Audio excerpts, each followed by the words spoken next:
Muy buenas noches, bienvenidos a Odisea. El mundo sigue impactado, todo el aparato de observación que hay sobre la realidad, sobre la política, sobre la economía sigue focalizado en el arrasador triunfo de Donald Trump en las elecciones de Estados Unidos. Y lo que viene con ese triunfo, las características, las peculiaridades de este nuevo gobierno de Trump, que son para muchos desconcertantes, daría la impresión de que es una ratificación más de una crisis, la crisis general que vive el liberalismo, otros podrían decir la socialdemocracia a escala occidental. En la Argentina, este triunfo tiene, como todos sabemos, modulaciones especiales por cómo se refleja, por cómo se ve el gobierno de Javier Milei en el espejo de Trump, a tal punto que muchos voceros del gobierno argentino, de los que se expresan en canales de streaming, en las redes sociales, festejaron ese triunfo como propio y dijeron, lo hicimos. Es decir, como si fuera una victoria a la que contribuyeron directamente, personalmente. Y algo de eso hay, ¿por qué? Porque la figura de Milei se ha convertido con el paso del tiempo en una figura con un impacto que va más allá de la Argentina, un impacto muy fuerte internacional, y como sabemos, Milei fue un insumo de la campaña de Trump, lo que le vale este jueves un encuentro personal con el presidente electo de los Estados Unidos en Palm Beach. Después vamos a hablar de eso. Ahora, esta euforia que viene proyectada desde el resultado de la elección norteamericana encuentra al gobierno también festejando datos promisorios de la economía argentina. Y la economía es el tema, no hay que aclararlo. Un índice de inflación que promete seguir hablando de que la inflación va cediendo, se va a conocer mañana ese índice, pero viene anticipado como siempre del índice de inflación de la Ciudad de Buenos Aires, que fue de 3,2%. Se presume que va a haber una inflación menor en bienes de consumo, en todo lo que son bienes transables, y que va a seguir siendo una inflación alta o con una inercia todavía pronunciada en lo que son servicios. Es decir, estamos hablando de salud, de educación y servicios públicos. Agua, luz, gas, todo eso va a seguir presionando sobre los precios porque se siguen ajustando esos precios. La actividad industrial también parece reanimarse, en algunos sectores, en otros no. La construcción, que es muy dinamizadora, sigue planchada, pero hay un repunte en el área de alimentos. El gobierno festeja que el dólar está quieto, cualquier gobierno argentino festeja que el dólar está quieto y que la brecha es una brecha que se ha ido achicando. Hoy la brecha entre el dólar oficial y el contado con liquidación es del 14%. Y hay un dato que también es celebratorio para el gobierno, por más que sea un dato paradójico, porque sigue siendo un índice lamentable muy alto, que es el de pobreza. Pero si miramos estos números de la consultora Exquanti, que es una consultora especializada en mirar el comportamiento de los indicadores sociales a partir de información de la encuesta permanente de hogares del INDEC, pero con una frecuencia más rápida, más breve que la del INDEC, fíjense lo que pasa con la pobreza. Estamos hablando de el total de los grandes aglomerados urbanos de la Argentina, son dos mediciones. La que está en Bordeaux es la pobreza, la que está en un Colorado más suave es la indigencia. Pasa de 54,8% a 51%. Como siempre decimos, también cuando estos números han subido, se han agravado, estamos hablando de la pobreza medida por el nivel de ingresos, que es muy sensible justamente al comportamiento de la inflación. Y la indigencia que pasa de 20,1% a 15,8%. 51% de pobreza sigue siendo un número vergonzoso. Y si miramos la tendencia de larga duración, la pobreza en la Argentina, como todos sabemos, sigue en ascenso desde hace mucho tiempo. Ahora, hay un dato especial que me gustaría focalizar, porque este dato es más específico, pero retrata mejor la situación social que vive el país y novedades de carácter social, novedades lamentables que parecen tener algún rasgo de cronicidad, es la pobreza entre los ocupados. Gente que tiene trabajo, pero a la cual el ingreso no le sirve para estar por encima de las necesidades básicas. También bajó, pero fíjense el número de pobreza entre gente ocupada, 44,6%, 41,3%. Este es un país raro, es un país donde hay ocupados pobres, inclusive muchos de estos ocupados son ocupados formales, es decir, están dentro del contrato de trabajo formal, están empleados en blanco. Y la discusión paritaria, la discusión del salario no alcanza para sacarlos de la línea de pobreza. Y es un país con informales ricos. No estoy diciendo que todos los informales son ricos, obviamente, pero hay muchos informales, hay mucha gente que vive en negro y son millonarios. Es más, hay casos de gente que tiene 1 o 2 planes sociales para poder tener algo en blanco porque el resto de su economía está en negro. Conozco el caso, por ejemplo, de un gran operador de la industria frigorífica que tiene 2 planes sociales, uno para él y otro para su mujer, porque algo en blanco hay que tener. Todo lo demás es negro. Paradojas, perplejidades de un país que ha ido degradando su vida, sus condiciones sociolaborales a lo largo de décadas.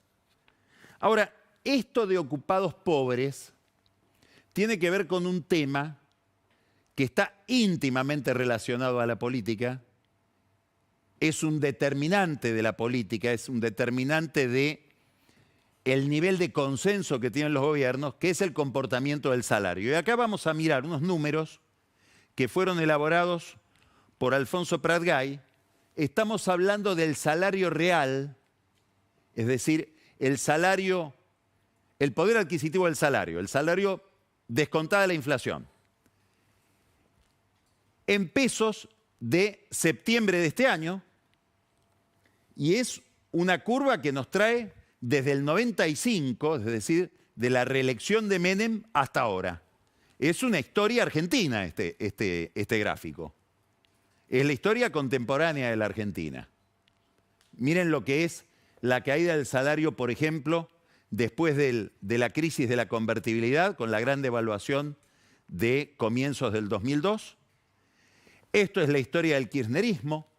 Se explica mucho el éxito político del kirchnerismo en esta pendiente, en estas estribaciones ascendentes, el estancamiento, arriba pero estancado, la caída durante el gobierno de Macri, que es el tramo amarillo, y esto que es el drama del peronismo, ¿no? Esta caída y después el derrumbe a partir de diciembre con la devaluación, el derrumbe del salario y esta recuperación que tiene que ver con el gobierno de Milei, los primeros meses del gobierno de Milei. Estamos hablando de que el final de la curva es de septiembre del 24, y acá hay un punto, es este el tema, cierto estancamiento en la recuperación del salario. Entonces pareciera que este último tramo de la curva nos está diciendo, o nos está emitiendo, nos está mandando 2 mensajes. Primero, hay una recuperación. Cayó, fíjense hasta dónde cayó el salario real, tenemos que ir a la devaluación de Duhalde para encontrar un piso similar. Una recuperación interesante que nos hablaría de que la percepción es de alivio, no sigue cayendo, se frena. Está íntimamente ligado a la caída de la inflación, obviamente, esta recuperación. Es una mezcla de caída de la inflación más inercia de las paritarias. Pero después, una especie de estancamiento cuyo significado político no conocemos, pero habrá que ir viendo con los meses, porque en esto se juega mucho de la peripecia política de lo que está por venir. Un estancamiento que podría agregar a la idea de estoy aliviado porque dejé de perder poder adquisitivo con no llego. deja de caer el salario, deja de caer el salario real, deja de caer la capacidad de compra, pero deja de caer en un punto donde no alcanzo a recuperar mi nivel de vida anterior.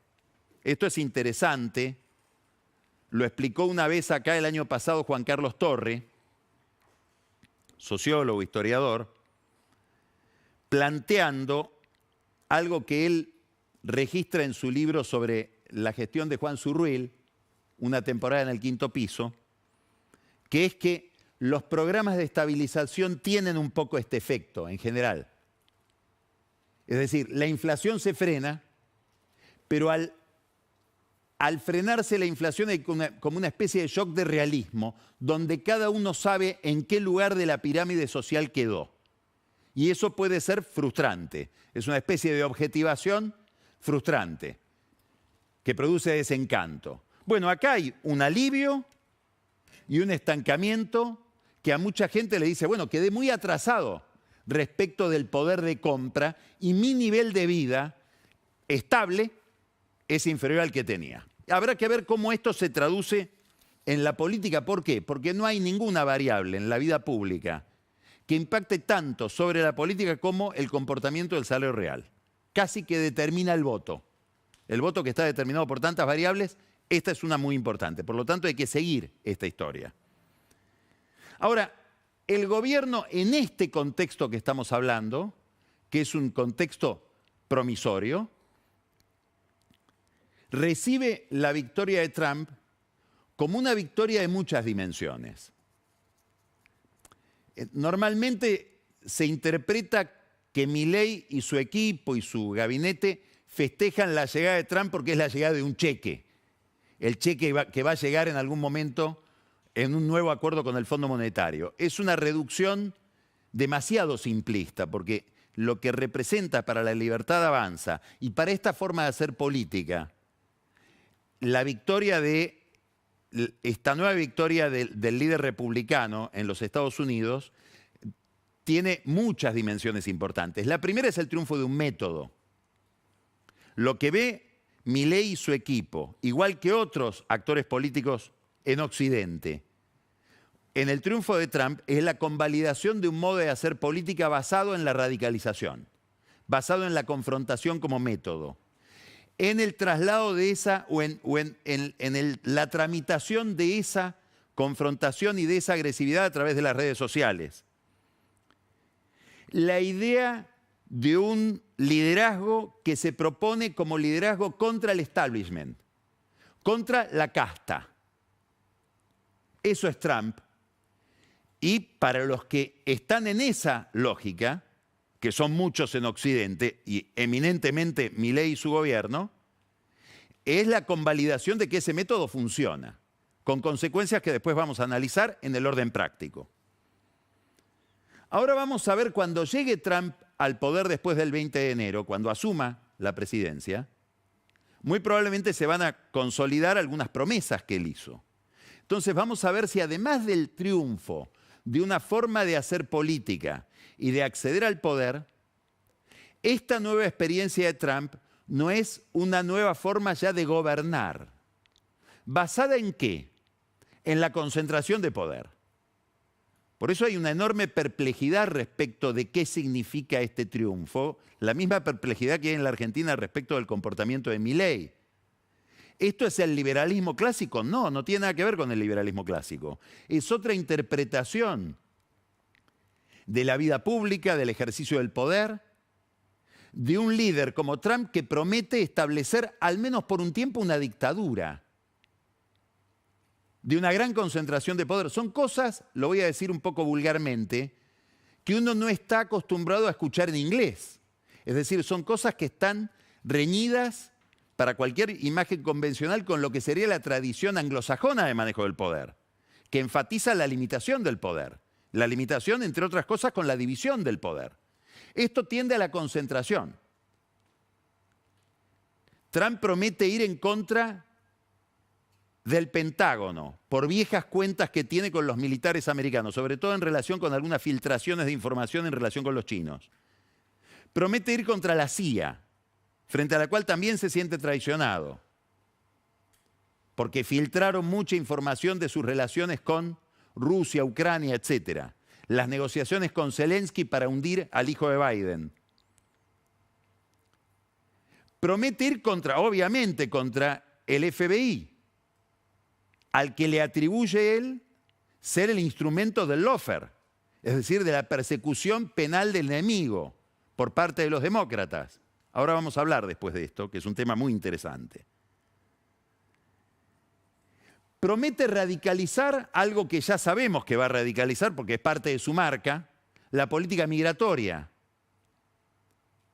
Hubo una entrevista muy interesante de Fareed Zakaria con la editora jefe de The Economist, con Sandy Minton, donde Zakaria le pregunta a Minton, bueno, a ver, ¿qué consecuencias tiene este triunfo? Y ella dice, primer país que señala México. La primera víctima de este triunfo va a ser México.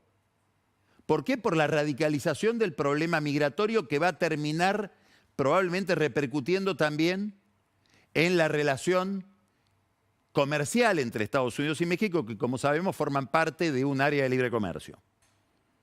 Después está el problema europeo, dice ella. ¿A dónde estoy yendo? No es solamente la convalidación de una forma de acceso al poder, puede ser la convalidación de una forma de ejercicio del poder, que se empieza a ver también en la selección de personal.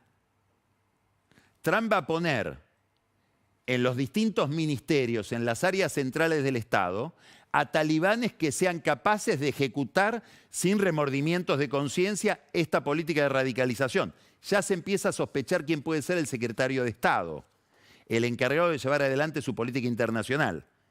Sería Rick Grenell, que fue su embajador en Alemania en la primera presidencia, un talibán. Un hombre que puede modular una política con poca moderación a nivel internacional. Para América Latina, el nombre que más suena es el de Carlos Trujillo, que fue muy importante en la campaña de Trump frente al voto hispano y que fue en la experiencia anterior el embajador de Trump o de Estados Unidos durante la presidencia de Trump delante de la Organización de Estados Americanos, de la OEA. Acá lo tenemos a Trujillo en Mar-a-Lago, en una visita de Macri a Trump. Este podría ser el hombre que le da a Trump una estrategia para relacionarse con América Latina, probablemente desde la Casa Blanca. Concentración de poder que implica también conflicto con los congresos. Trump, Bolsonaro, Milei. Hay un problema con los congresos. Es el lugar de la deliberación el Congreso. Es el intercambio racional de proyectos. Es algo medio incompatible con una política que pretende rodear a líderes que se basan en la movilización de sentimientos, de emociones. ¿Es el comienzo de otra cosa o la convalidación, la consolidación de una tendencia que se está dando en Occidente hacia otra cosa? Hacia otra forma de interpretación de la democracia. Llamémosle populista, populista de derecha. En la Argentina está dándose esa discusión, que es una discusión operativa, práctica, que obviamente tiene que ver con la indigencia que tiene el gobierno de Milei a nivel institucional. No tiene senadores, no tiene diputados, no tiene gobernadores, no tiene intendentes. Bueno, en un contexto institucional como ese, la discusión acerca de los DNU es estratégica, es debido a muerte. Por eso desde el Congreso la oposición quiere discutir eso. Hay una discusión específica sobre el DNU que viene a establecer que se puede renegociar la deuda sin pasar por el Congreso. Hoy hubo declaraciones ayer y hoy de Martín Guzmán, que fue el que llevó la deuda al Congreso, diciendo esto atenta contra la institucionalidad económica, le contestó el jefe de gabinete de Franco. Y otra discusión ya de más largo alcance que tiene que ver con la regulación de los DNU.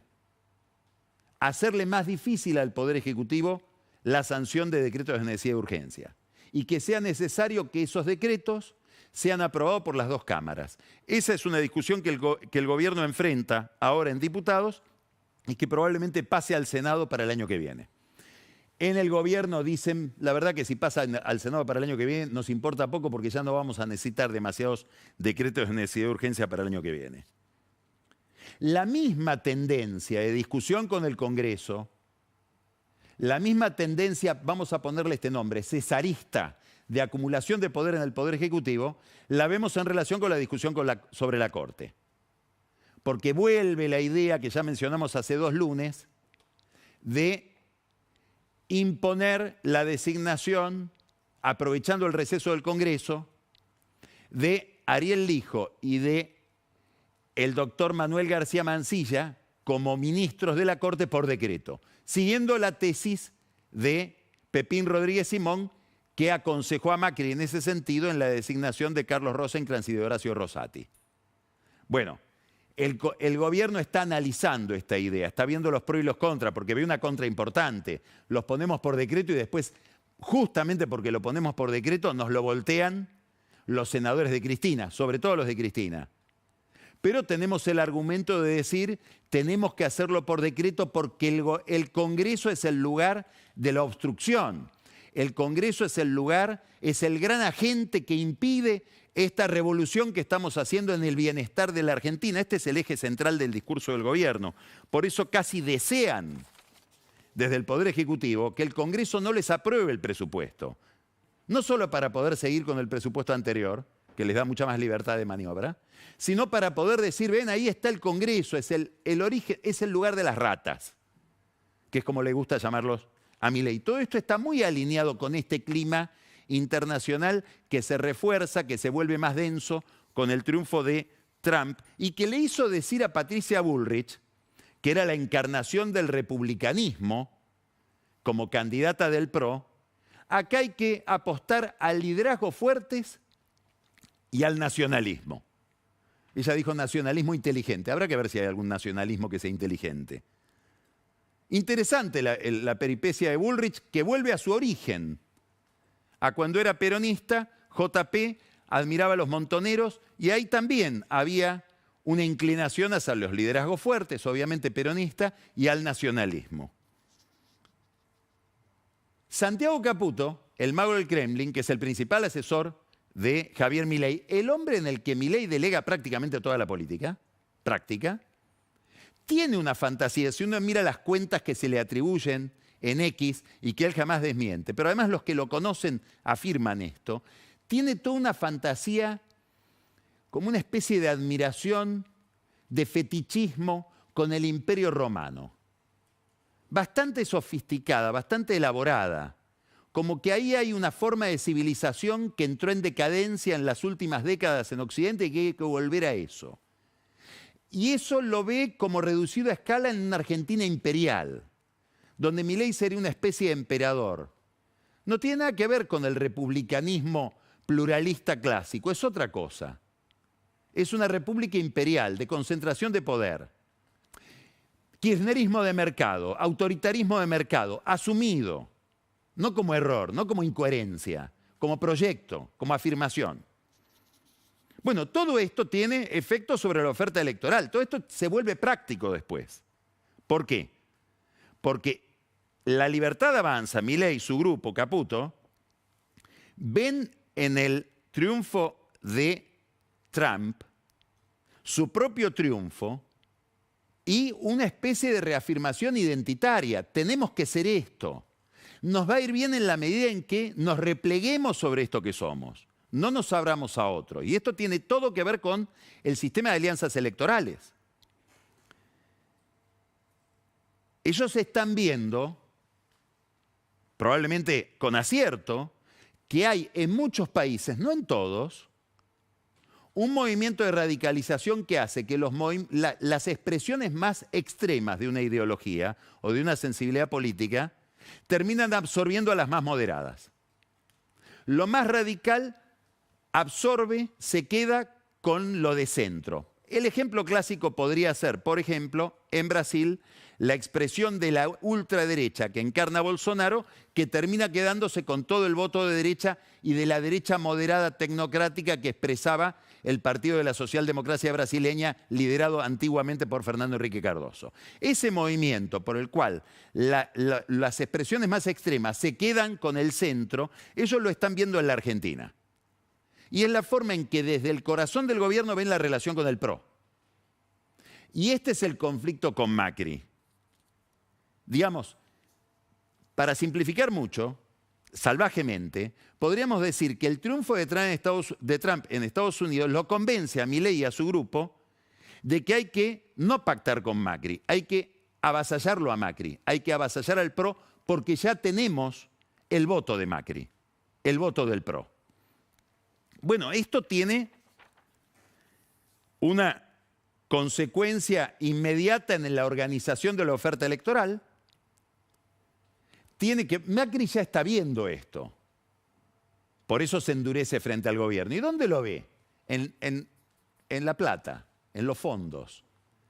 Él dice, acá hay un proyecto anti-PRO cuya primera manifestación es el financiamiento de la Ciudad de Buenos Aires, que es donde tenemos nosotros nuestra principal experiencia del gobierno. Por algo no le cumplen a Jorge Macri con lo que le prometen de ecoparticipación que la nación le adeuda a la ciudad. Por ahí empieza todo. Y además, piensa Macri, si miro más de cerca y miro al bloque de legisladores porteños que se referencia en Karina Milei y que lo dirige la legisladora Pilar Ramírez, esposa del vicepresidente del Banco Nación, veo que ese bloque, en vez de ayudar a Jorge Macri, en vez de ayudar al gobierno porteño, como el bloque del PRO ayuda a Milei en el Congreso Nacional, tiende a obstruir, tiende a crear problemas, tiende a trabar, tiende a cuestionar. Entonces acá es verosímil que toda esta política financiera y parlamentaria en la ciudad termine en que el gobierno va a postular sus propios candidatos para la elección de senador y de diputados del año que viene, con independencia del PRO, contra el PRO. Bueno, esto se combina con otro movimiento, que es el desprendimiento del radicalismo y de Horacio Rodríguez Larreta respecto del PRO y respecto de lo que era el viejo Juntos por el Cambio. Entonces va a tener que hacer un gran esfuerzo de movilización del voto Jorge Macri y Mauricio Macri en la Ciudad de Buenos Aires si es que termina siendo esta la oferta electoral. Obviamente esto se proyecta sobre la provincia, porque si hay un conflicto en la capital, los Macri van a decir, en la provincia nosotros nos separamos también. ¿Y tenemos cuánto? ¿10%, 12% de los votos puede tener el PRO en la provincia? ¿Puede resistir de esa manera? ¿Puede haber un 12% de votos del PRO que no se lo lleve Milei? Si fuera así, en una provincia complicada para Milei, porque es una provincia donde Milei en el conurbano sigue sin andar bien, es un riesgo para el gobierno, porque ahí, después vamos a ver qué pasa con Cristina Kirchner, el kirchnerismo sigue estando competitivo. Y si la situación social no florece, más todavía.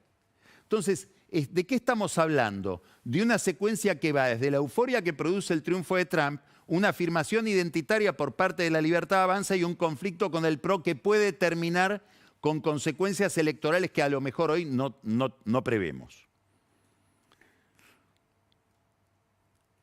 Siempre hay, vamos a decirlo cariñosamente, ovejas negras.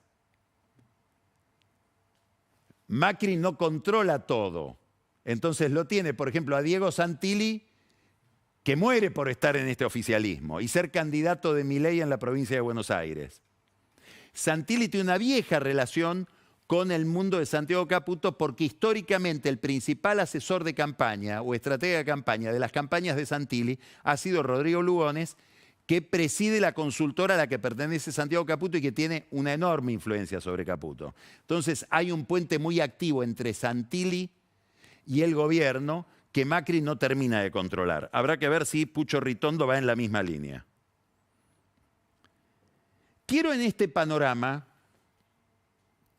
destacar una nota que apareció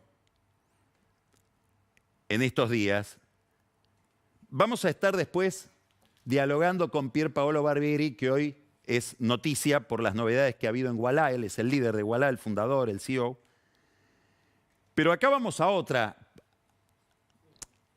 dimensión de Pier Paolo Barbieri, que tiene que ver con la vida intelectual. Vamos a hablar del que fue o es su maestro, y creo que socio también, después nos contará, Niall Ferguson, que es un gran historiador escocés, profesor en Harvard, que publica un artículo en The Free Press muy interesante, muy desafiante, como todo lo que escribe Ferguson, sobre la victoria de Trump, que dice que es una resurrección.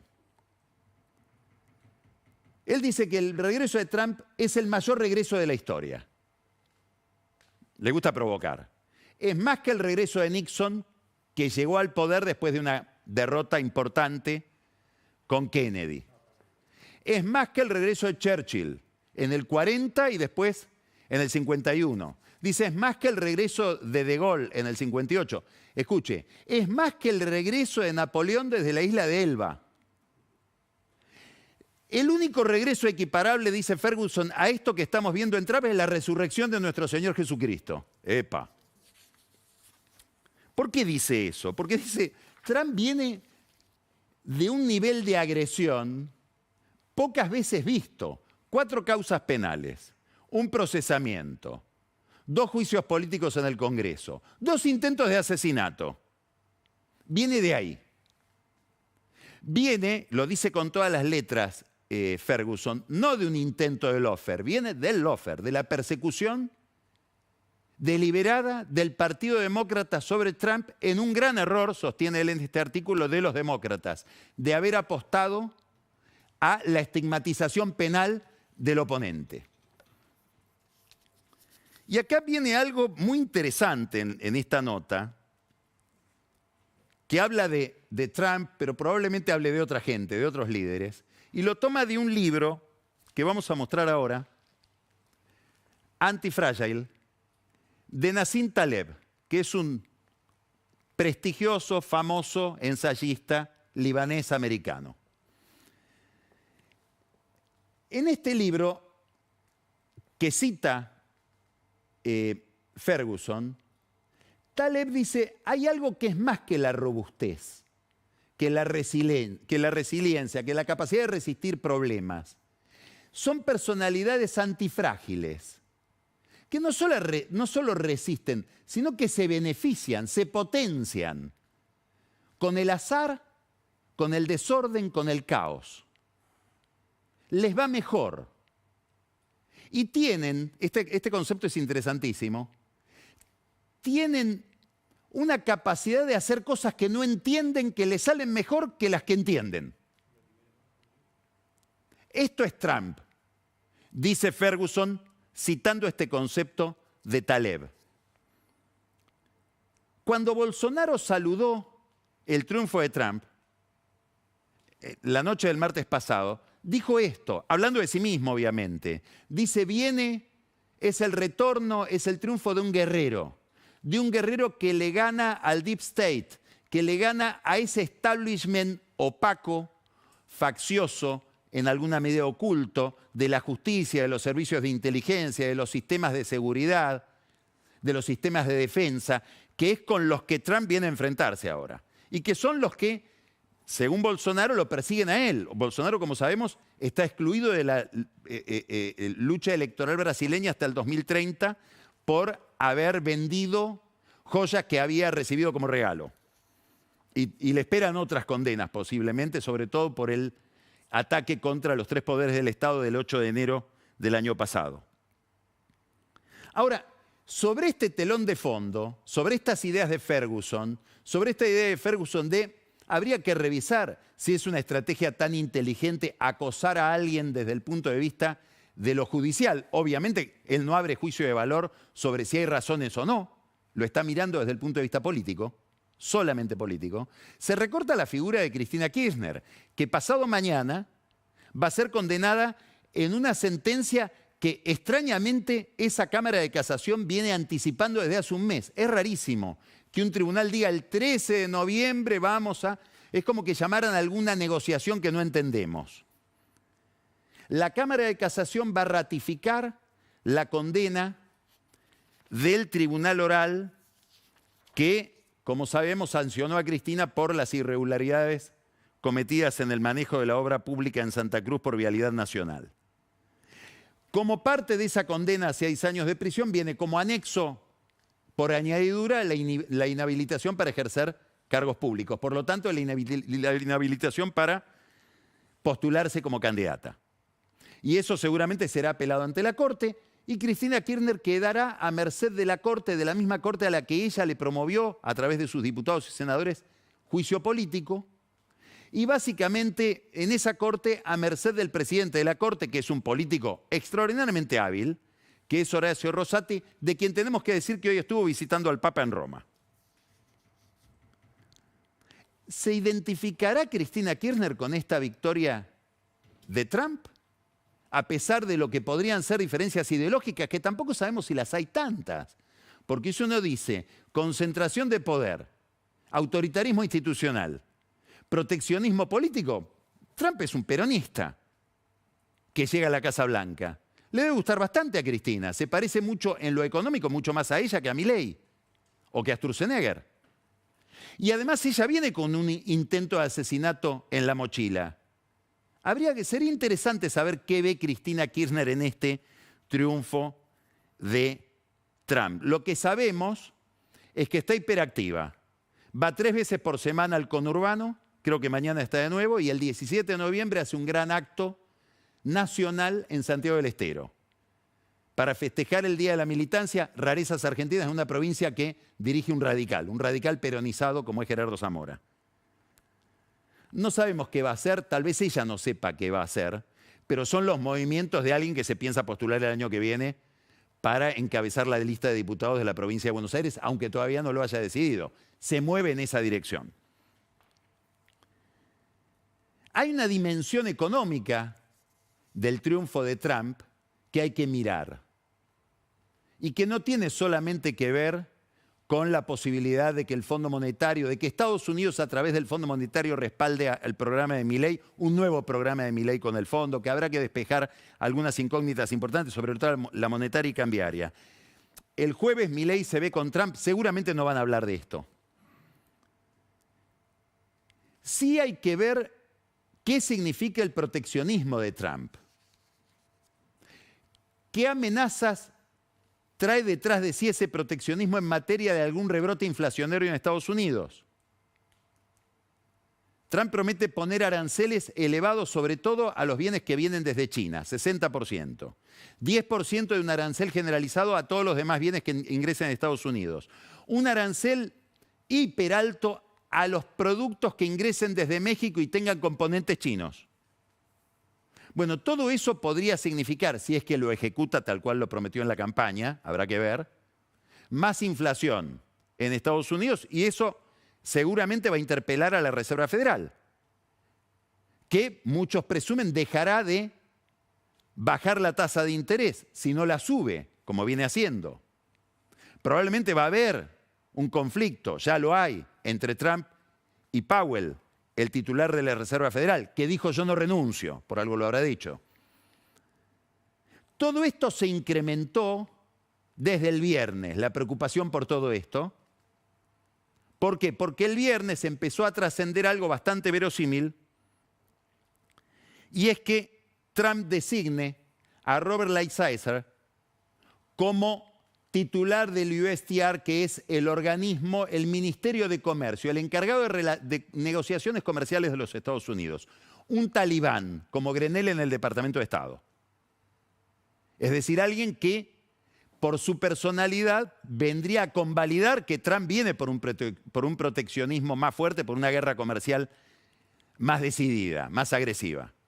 Bueno, si esto es así, lo que presumen muchos y presumen los mercados es que puede haber un aumento en la tasa de interés para moderar un rebrote inflacionario, que eso va a determinar una fuga de activos hacia el dólar, hacia los bonos del Tesoro, y esto va a determinar una caída en el resto de las monedas respecto del dólar, una depreciación. Ahora, miren estos números. Esto es la variación de algunas monedas, 4 monedas, elegidas medianamente al azar en los últimos 30 días. El peso mexicano 5,1% respecto del dólar. La cotización del 11 de octubre, 19,48, hoy, al mediodía de hoy, 20,48. Esto se puede haber modificado algo durante la tarde. 3% la variación, la depreciación del real, 6,4 en Chile y 2,3 el yuan respecto del dólar en la relación entre China, la moneda china y la moneda norteamericana. ¿Por qué esto es importante? Porque la encuentra la Argentina fuera de este club. Entonces, la pregunta que se hacen muchos economistas es si la política proteccionista de Trump termina influyendo para que haya una depreciación general de las monedas y haya una fuga hacia el dólar, empieza a ser un problema el frente externo argentino, que para muchos economistas que aplauden enfáticamente la política de Milei y de Luis Caputo, dicen ahí hay un problema, hay una fragilidad. Hay una fragilidad en las reservas del Banco Central, hay una fragilidad en la cuenta corriente del balance de pagos, en el balance general de dólares que la economía argentina requiere. Y cuando hay una fuga generalizada hacia el dólar, sobre todo en mercados emergentes, ¿qué miran los grandes operadores financieros en los grandes centros de decisión, bancos, fondos de inversión, etcétera? ¿Cuáles son los países que necesitan más dólares? ¿Para qué? Para irse más rápido de ahí. Esto pasó en el 18. Castigados Argentina y Turquía. Hay quienes dicen, cuidado, porque la política de Trump puede tener consecuencias no queridas, porque él es amigo de Milei. En lo concreto, en lo que tiene que ver con el Fondo Monetario, habría que esperar que ayude a la Argentina, pero la Argentina puede encontrarse con algún imprevisto por los vientos del mundo. Es lo que dicen algunos economistas que cantan lo que está en aquel título de un poema bellísimo de Rubén Darío, Canción de otoño en primavera. En medio de la euforia, una gotita de sombra. Vamos a empezar Odisea hablando con Pierpaolo Barbieri, que hoy viene de tener grandes noticias en Ualá por la apuesta de muchos inversores a esa compañía en 300 millones de dólares. Él nos va a explicar qué significa. Pero vamos a hablar de otros temas con él también, sobre la Argentina, sobre Estados Unidos. Él es historiador, estudió en Harvard, vivió en Estados Unidos, seguramente tiene reflexiones muy interesantes para hacer de esto que está pasando allá. Pancho Olivera, hoy no está Daniel Vilota, vamos a hablar largamente con Pancho de algo que mucha gente se pregunta, de todos los anuncios que hace el gobierno, ¿se cumplen, no se cumplen? Uno en concreto, la AFIP, iban a echar 3.000 personas, aparentemente esas 3.000 personas siguen ahí.